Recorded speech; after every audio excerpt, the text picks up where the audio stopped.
दपान मर्द शुबान वदन सत खानदर शुबान गेवन सत ना खुतबे निकाहस मज आय समझावन यह खुशी छे मनाव परवाह मगर हेस थज यथ न परवरदिगार नाराज कर हेस थज यथ न रसूल अहमद सल्लल्लाहु अलैहि वसल्लम नाराज तिकाज तिहज खुशी छे अहम अगर दुनिया सारी लुक राज करक और परवरदिगार तो नबी रहमत सल्लल्लाहु अलैहि वसल्लम नाराज च औरत और अगर दुनिया सारी लुक नाराज गसान लेकिन परवरदिगार तो रसूल खुदा सल्लल्लाहु अलैहि वसल्लम राज जून चहु चनिस मंजिलस वात न खुतबे निकाहस मज आव इशार करने जे खुशी परवाह कह मगर हेस थज यथ न परवरदिगार नाराज नबी रहमत सल्लल्लाहु अलैहि वसल्लम फरमो साहब सुबह पुरुष यसान यह शाद गस बरकत वाजी क्या गस सारी यसान कि कहें शाद क्या गस बरकत वाजी नबी रहमत सल्लल्लाहु अलैहि वसल्लम फरमो बरकत वोल निकाह कुस गो तिमो फरमो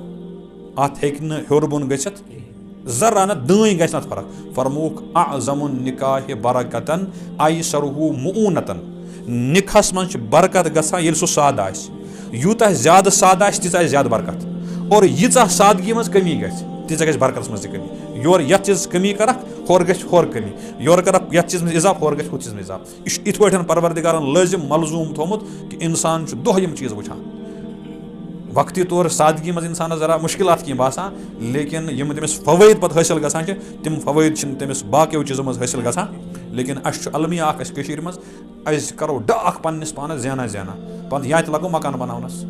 और तिथ मकान बनावा मकान बनावन गुना असल तमीर गछ कर मजबूत तमीर लेकिन तथ मजे पत रोजुन और पत अत द्राय तो वह कत मज खानदरन मज हुमे कोर मे गछ आसुन बह करहा कि मगर पाम गछ रोजें यह सोरे कामन कम खतर कर लुकन खतर यह परवरदिगार सद खतर कर तो फरमोक बरकत गछ तेल ये निकाह साद आस क्या आस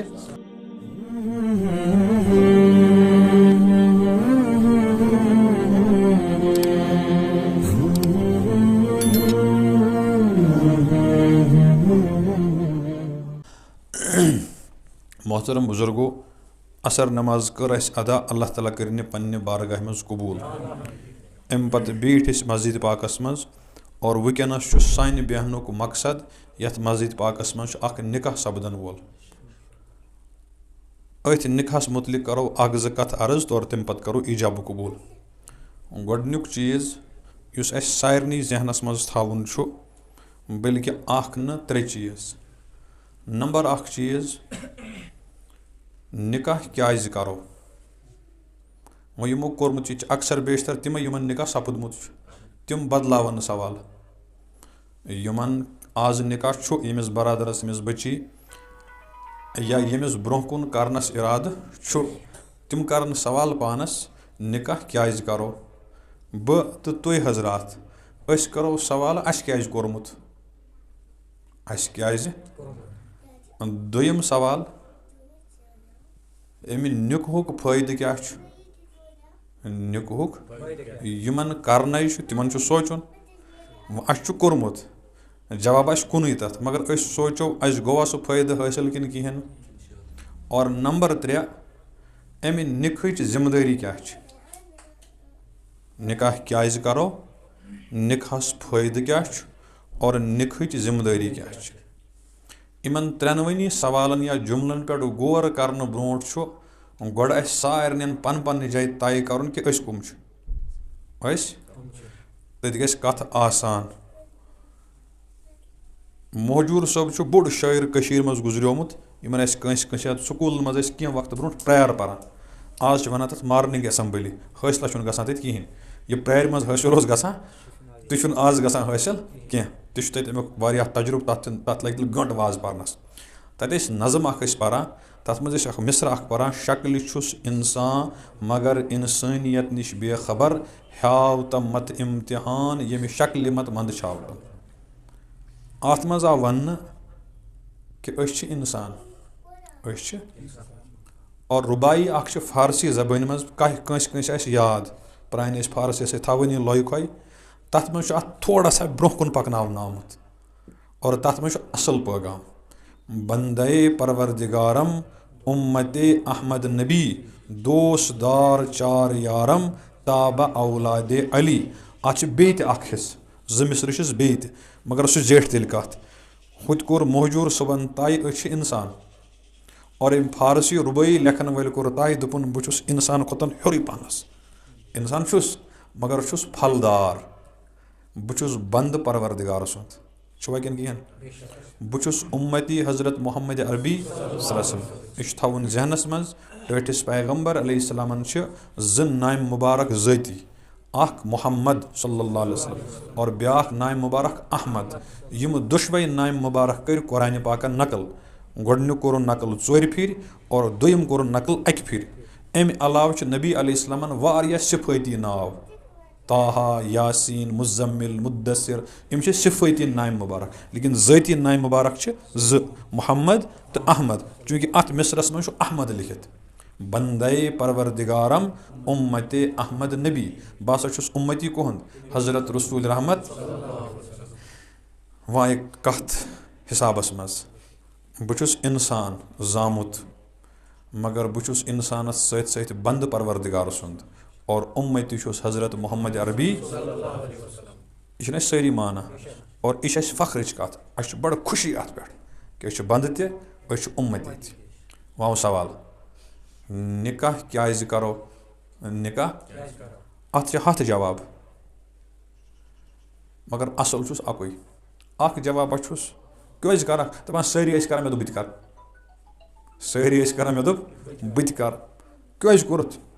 न मे उस गर्जा वर्जा कहें अलबत्ता मोज चाहे मज़ारस बेन गई पन गर मल बायो कोर शोर शराब दोप ये जनिया वनिया कहीं चुई छुक जड़ बागे वल अन कोर हना इत पे बन सो अन कह करो निकाह अम तोर क्या कोरुत मे कर सारी कार तम द्राय खुदायन दुत तिमन तार यह अख कार पार इत हेकन हथ बद जवाब लेकिन ये बंद वह बंद ये उम्मती यह सवाल पन्नस पानस कर तमिस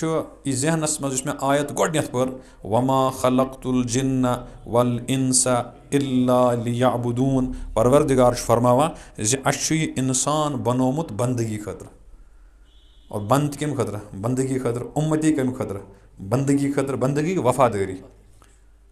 निकाह क्या करो बहुस बंदगी खतर आमुत नबी रहमत सल्लल्लाहु अलैहि वसल्लम फरमो अन निकाह मिन सुन्नती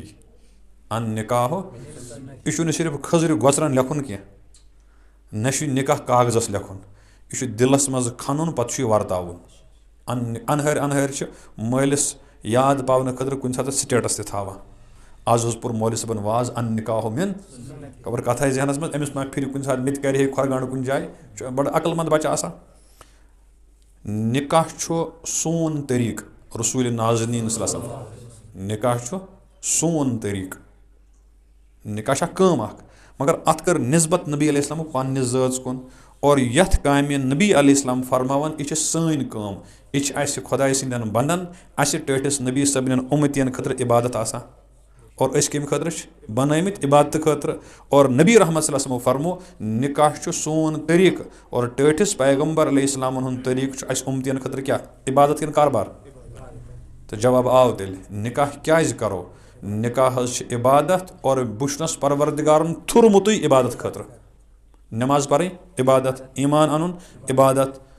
सदक ज़कात दिन इबादत रोज़ थवन इबादत हज कर इबादत बाहया जिंदगी गुजारें और निकाह कर जन इंसान आसा तुम माना तम इंसान शुक्र परवरदिगारस कुन तम त बंद परवरदिगार सन्स तम त उम्मती नबी रहमत सल्लल्लाहु अलैहि वसल्लम तम त इंसान त बंद त उम्मती त निकाह क्या इबादत निकाह क्या यह मर्दस खतर त इबादत जन खतर त इबादत तिक जन त इंसान जन बंद त बंदी परवरदिगार सन्स और उम्मती टटिस पैगम्बर सामने खवातीन आसन कथ बोजा कुन सात शरारस मज खातून वना मे जरूरत कह चे पन्ने खतर कोर्मुत यह जुमला असल इबादत जरूरत मर्दस त इबादत जरूरत खवातीन त यह वन ज निख जरूरत मर्दा चे यह सही जुमला तिक इबादत जरूरत प्रत कंस बंद आस मगजन मज आस कत मज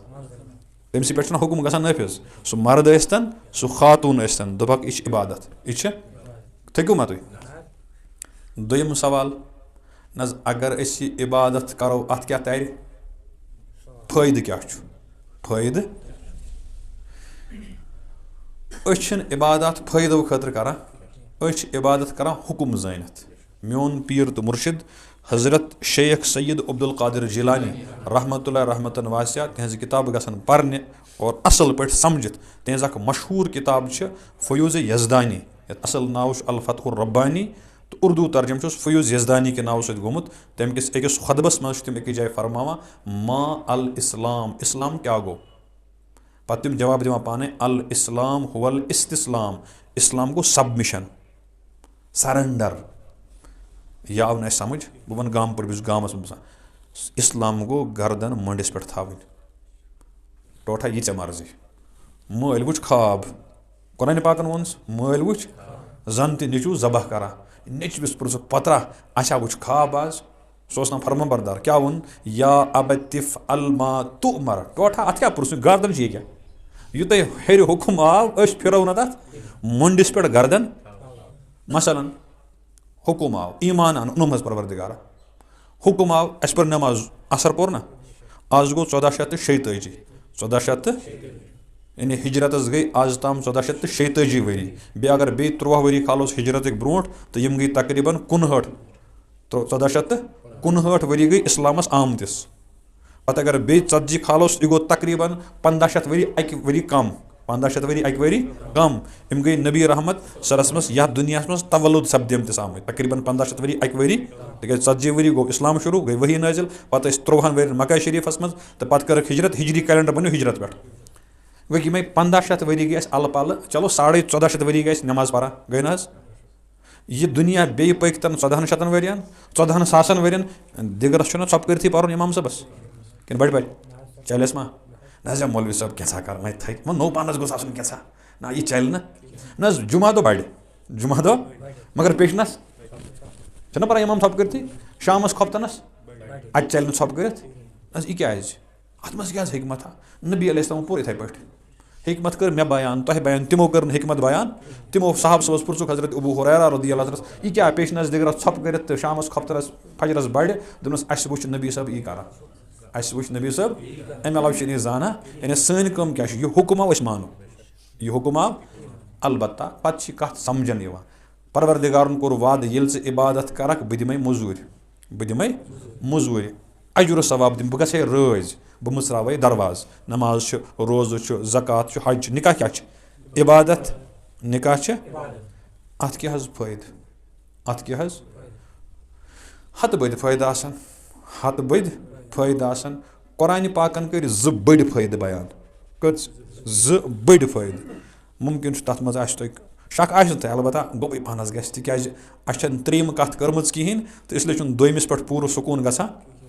परवरदिगारन वोन वमिन आयातिही अन खलक लकुम मिन अनफुसिकुम अज़वाजा लितस्कुनु इलैहा वजअल बैनकुम मवद्दतन व रहमा परवरदिगार फरमावा सानि कुदरत निशानी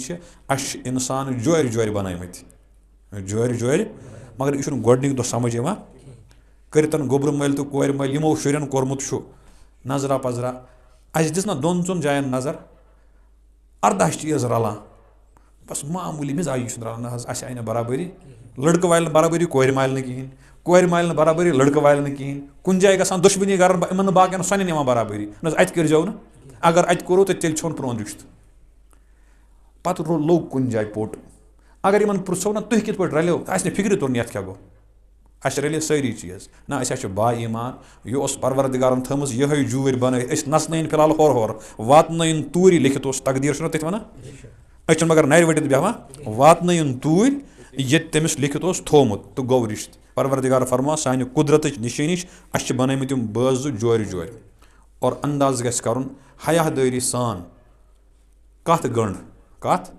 पत तुम वनोस बानस त्रावन थमिश ते पता कि थप त्रावन क्या था यह तुम वनोस यानी कत गंड वाद कोर पान में करो अमिस लड़कस मज तो अमिस लड़की मुतलिक खास जज्ब गसान पद अमिस लड़की मज तो कह बेहयाई न कह लेकिन खास अटैचमेंट गसान पद यम जानी अकिस मगर अमिस रोजान फिक्र यमिस सत मे कत गंड सह गोस ठीक तमिस गो जिंदगी मज तरक्की यम क्या वातन पान वही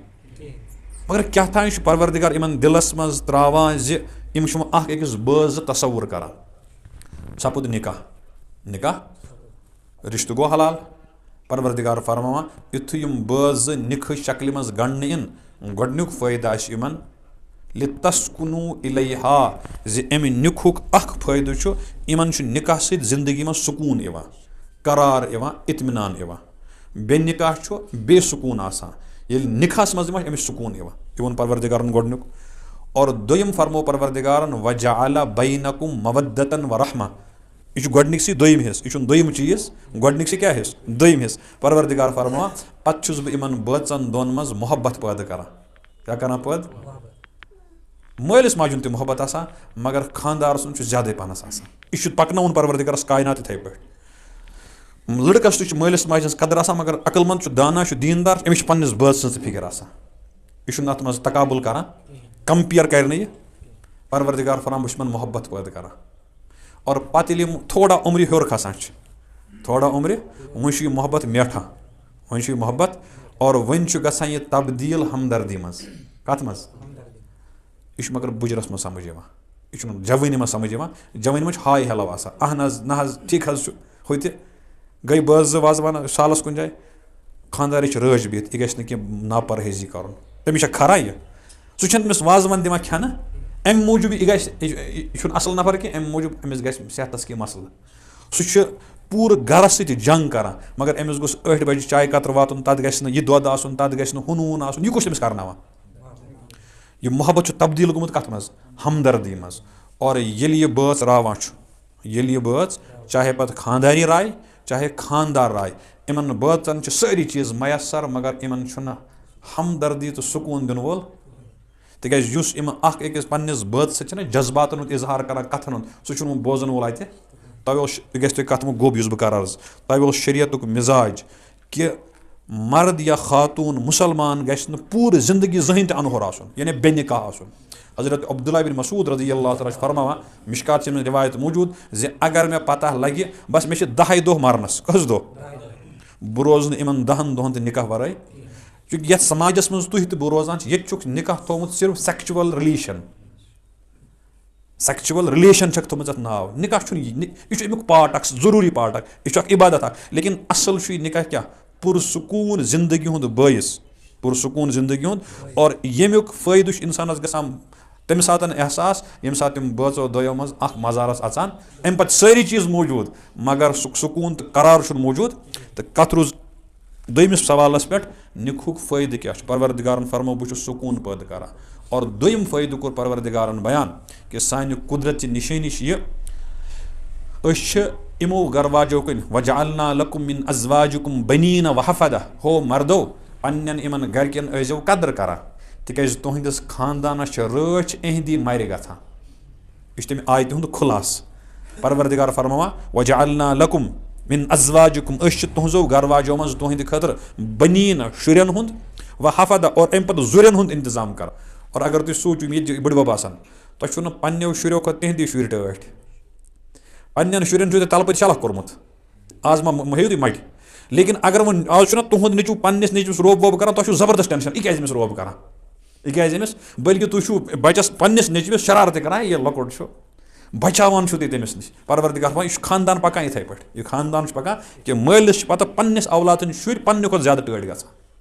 मे हसा चमो निकाह जरिए तुहजो गरवाजन हंद मर मज तुहंद खानदान इंतजाम कोर्मुत प्रथ कह यहां मोन खानदान गि ब्रोह कुन पकुन और खानदान ब्रोह कुन पकनस अकई वत सह गो हलाल निकाह कुस हलाल अमे वराय अगर बे बच्चे बनन तम हलाल बच्चे तसान की और न तिमन सत रिश्त यहां जोड़न न यहां तिमन सत रिश्त तुम थो त्रेम कत ये निकाह इबादत ये निकाह ये निकाहस फायदु दुनिया मज सुकून तो चैन। वही त्रेम सवाल निखज जिम्मेदारी क्या निखज खुतब निकाहस मज परान ईजाब कबूल करने ब्रो निकाहस मज ईजाब कबूल कर फर्ज न अत वन प्रान जमान नफ्स बदलावन नफ्स आज वन तथ जाए ईजाब कबूल कर। लड़की पन्ने वकील सद जरिए वन वकील वली मे बखुच पन नफ्स या बस पन नफ्स बख्शान अत जवाब लड़क वन अस्कुर कबूल यथ महरस बदल निकाह सपुद। यह अमल अक्सी मजलिस मज कर जरूरी यानी यम गसन दुशवे फरीक अति आसन मौजूद फिजिकली प्रेजेंट आसन और बे गसन इमन मुसलमान गवाह रोजन मुसलमान ईजाब कबूल तो गवाह यह निकाहस मज फर्ज अमल। अलबत्ता अमि ईजाब कबूल ब्रोंठ उस किताबन मज निकाह पटन मज सह खुतबह लिखित सह रच अमल परो तो वारिया असल परो तो बेहतर पर्न त आज करो अस तय अस निकाह पोर्मुत तुम पोर्मुत निकाह पोरखा कि इथे पे ओनो तुम पोरख ना निकाह अलहमद तत पोरुख खुतबह तत पोरुख तम दो आव समझ अस दस्तार फिक्र रिश्तेदारन फिक्र कंस मा गो मलाल कंस मा गो क्या आज फिक्रा विक्रा बहुत तथ मज अत खुतबस मज क्या वोनमुत अत खुतबस मज पगह जुमा दो दी इमाम साहब खुतब वाज शरीफ पर ना बोजान अत मज क्या वन आव पे वुचान पन्ने खतर मे कत पे अमल इस निखु खुतब अत मज 5 कथ लिखित कच कथ नंबर 1 अत मज गोडनुक मजमून बहुस इकरार करान सोन खालिक तो मालिक अल्लाह परवरदिगार सिंध वहदानियतुक इकरार करान तम सज तारीफ करान दोयम जुमल इकरार करान गवाही दिवान हजरत मोहम्मद अरबी सल्लल्लाहु अलैहि वसल्लम परवरदिगार सिंध खास बंद खास पैगंबर माना सवाल निकाह यमन परने तिम मुसलमान यम गवाह तिम मुसलमान यम हाजिर मजलिस तिम निकाह परन वोल यम सारे मुसलमान अत क्या यह कर जरूरत सोदे परहन ब्रोट कुन बरकत मूजूब पोर बरकत परवरदिगार सुन नाव हेत बरकत खतर टठिस नबी नाम मुबारक हेत बरकत बिल्कुल पोज लेकिन उलमा बुजुर्गान दीन अकिस अकिस नुक्तस पे गौर करान वो फरमो ना निकाह अत उर्दू वाल वन शाद शादी और तिमन लिफाफन लिखता शादी मुबारक शादी खुशी सारे बचन खुशी और आसान खुशी आसान और इंसान यहां यह खुशी गस यादगार रोज क्या गस रोज इसलिए इंसान वंज पे पल थावान और मुख्तलिफ फरमाइश करान पूर कम बंद बंद ना कम सद बंद परवरदिगार सद उम्मती नबी रहमत निकाह क्या इबादत खुतबा निकाहस मज ये तौहीदुक रिसालतुक मजमून आव गजरावन अत मज आय मे तुह फिक्र दिन अत शाद शाद पितर तहन राज तिमन सत मुचुकरी पे गर मजलिस लगान मज कुटिस मज दपान तमिस कुस गस दारबारस दपान अख सोजन महरी बे गस मोल पाने तो इत पे मान सह गई हज तम लग तोर शिकायत करें तुम करू फलन दो यह वस कूर दपनस बाबा टोठा चे वर कत बह नीरा चे वर और पे कुन सात सान प्रान प्रान खवातिन पूच वालान कल पे दपान वह कर लिहाज मर्द वालान कराकुली त्रावान खोरन मज क्या शाद मज गक सन शाद मज गक कोशिश करान कि करान करान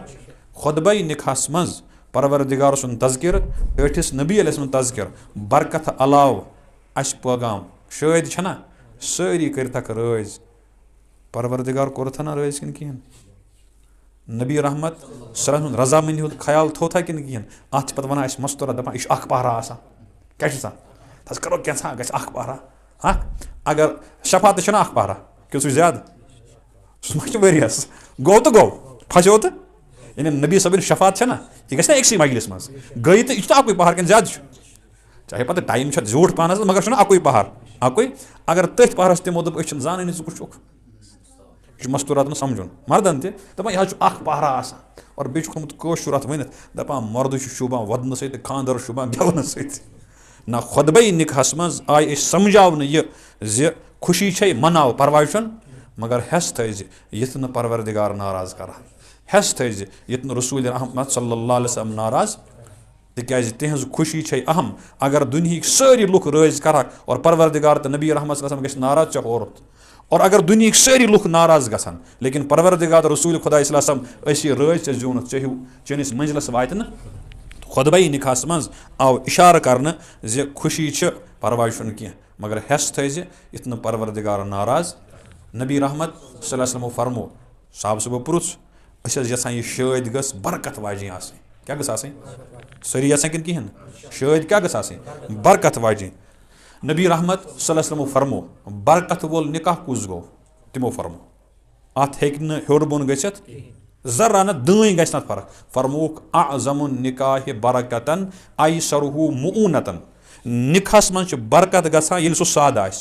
यूत ज्यादा साद तीचा ज्यादा बरकत और यीचा सादगी मज कमी गस तीचा गस बरकत मज कमी योर यथ चीज कमी करक होर गस होर कमी योर करक यथ चीज में इजाफ होर गस हुत चीज में इजाफ यह इत पे परवरदिगारन लाजिम मलजूम थोमुत कि इंसान दोह यम चीज वुछान वक्ती तौर सादगी मज इंसानस जरा मुश्किलात कहीं बासान, लेकिन यम तमिस फवैद पत हासिल गसान तिम फवैद तमिस बाकियों चीज़ों मज हासिल गसान। लेकिन अस अलमिया अस मज अस करो डाक पन्निस पानस ज़ाना ज़ाना पत या लगो मकान बनावनस और तिथ मकान बनावान। मकान बनावन गुनाह, असल तमीर गछ कर मजबूत तमीर, लेकिन तथ मज पत रोजुन और पत द्राय तो वुचिस कत मज खानदरन मज हुमे कोर तो मे गछ आसुन बह करहा कि मगर पाम गछ रोजें। यह सोरे कामन कम खतर करान लुकन खतर, यह परवरदिगार सद खतर करान तो फरमोक बरकत गछ तेल ये निकाह साद आस क्या आस। अम पत अत निकाह किस खुतबस मज गई ज कथ 3 आये करीमा परा कच तम पर मे खुतबस मज तथ करो कत करो खत्म। गोडनिच आये करीमा परान उमन सूरह निसहच गोडनिच आयत या अय्युहन्नासु तकू रब्बकुम अल्लज़ी खलक़कुम मिन नफ्सिन वाहिदा। दोयम आयत परान